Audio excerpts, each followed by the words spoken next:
बेलायतका व्यस्त सहरहरूमा आफूलाई सक्षम र नेपाली हुनमा गर्व गर्दै अब्बल बन्दै आइरहेकी एक युवती हुन् प्रकृति ढकाल।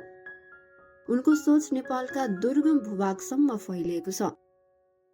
प्रकृति ढकाल केवल 27 वर्षको उमेरमै उनले सक्रियता, बौद्धिक खोज र मातृभूमिप्रतिको गहिरो प्रतिबद्धतालाई एउटै यात्रामा गाँसेकी छिन्। नयाँ पुस्ताको प्रतिनिधित्व गर्दै उनी नातावाद भन्दा योग्यता, पुराना परम्परा भन्दा पारदर्शिता र राजनीतिक अन्यलको समयमा तत्काल जवाफदेहिताको पक्षमा उभिएकी छिन्। उनको सोच उनको परिवर्तनको मन्त्र बनेको छ।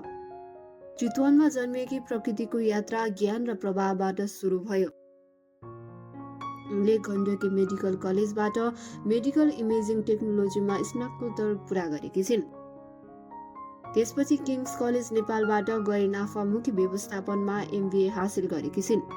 अक्सफोर्ड विश्वविद्यालयबाट सिस्टम थिङ्किङ विशेष प्रशिक्षण लिएपछि उनको दृष्टिकोण अझ व्यापक बन्यो। हाल उनी युनाइटेड फर इम्प्याक्टकी कार्यकारी निर्देशक तथा IN ल्याबकी ग्लोबल हेल्थ पोलिसी लिड हुन्। प्रकृतिको साँचो प्रेरणा नेपालको जेनजी विद्रोहपछि अझ स्पष्ट भयो। परिवर्तनको लहरलाई नजिकबाट बुझ्न र जनताको आवाज टिपोट गर्न उनले गत महिना संवाद यात्रा सुरु गरिन्।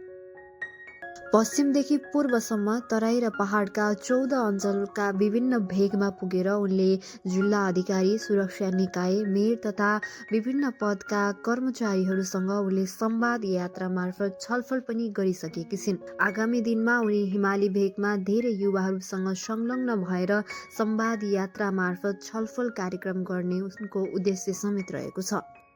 राजधानीबाट अक्सर नदेखिने सङ्घर्ष, आशा र आकांक्षाका कथाहरू उनले सङ्कलन गरे।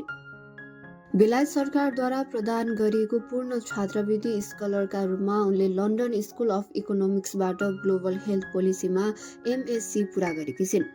ग्रेजुएसनका लागि बेलायत आएको बेला उनले लन्डनमा नेपाली डायस्पोरासँग भेटघाट गर्दै संवाद यात्राका अनुभव साझा गरेकी छिन्। उनले काठमाडौँ बाहिरका नदेखिएका र नभनेका कथाहरू उजागर गर्नु र सामाजिक सञ्जाल मार्फत तिनलाई राष्ट्रिय बहसको हिस्सा बनाउनु र जेनजी तथा ज्येष्ठ पुस्तासँग पुल निर्माण गर्नु उनको मुख्य उद्देश्य रहेको बताएकी छिन्। आन्दोलनपछि सरकार र राजनीतिक दलहरूप्रति जनताको धारणा फरक पाएको उनले बताएकी छिन्।